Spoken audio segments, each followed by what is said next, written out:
Remembrance Sunday is one of my favourite days of the year because whatever your religion, colour, creed, whatever it is, everyone joins together in remembrance.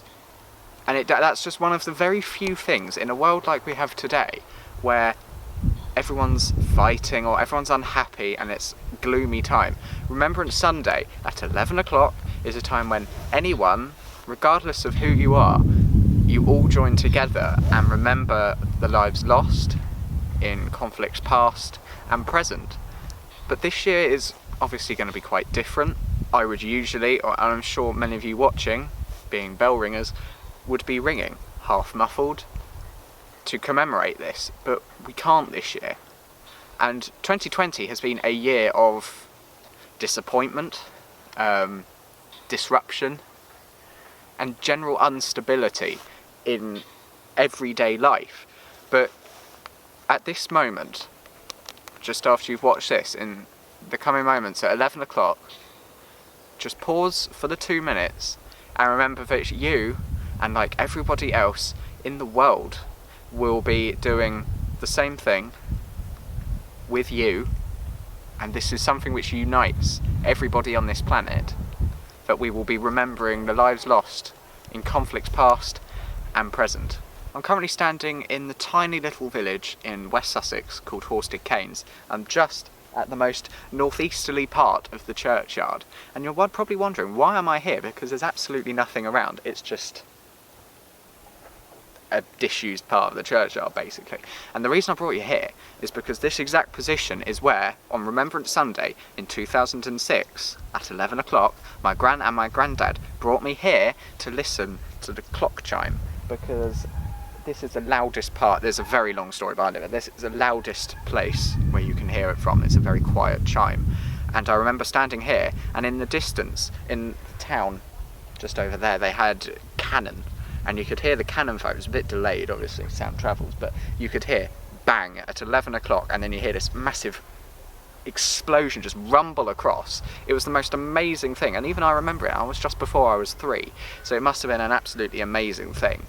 And I brought you here because last year my grandparents passed away, and my granddad and my grandmother are buried just over there, and I'm wearing my poppy here, and normally I would wear it down there or wherever when I'm ringing, but this year this reminded me, because I was coming here to record this, and I remembered, oh, I went up there and this is where I've come here. But I'm wearing this poppy here because this is where my granddad always used to wear his poppy, on his collar.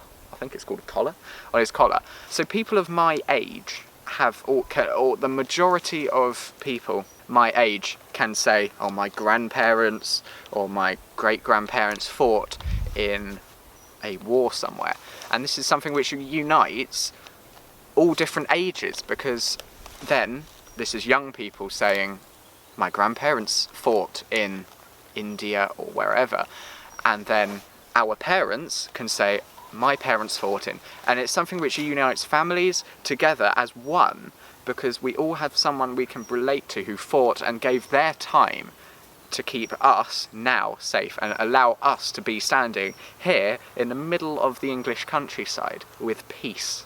And as I said at the start of this, in a year where there's so much conflict and upset and disruption to our everyday lives, at 11 o'clock on Remembrance Sunday, which is tomorrow for me, but right now for you, join together in remembering the lives lost for the 2 minutes, because this is something we will all, everyone in the country, will have in common.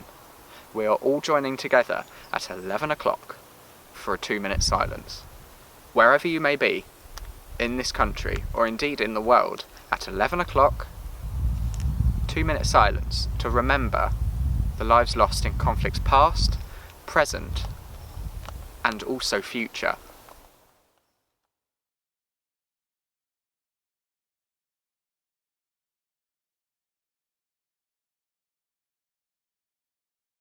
Remembrance Sunday poem by Ms. Moem. Remember, remember, on this day in November, the people who sacrificed their lives. Dedication unsurpassed, they fought until the last, so that their children and our nation could survive. Remember, remember, on this day in November, our minds cast back to the battles that were fought. Our soldiers were brave, as their mortality they gave, so that we could reap the freedom that they bought. Remember, remember, on this day in November, the sea of poppies that is eternally red, waving in the breeze, symbolizing endless legacies, standing proudly in the memory of the dead.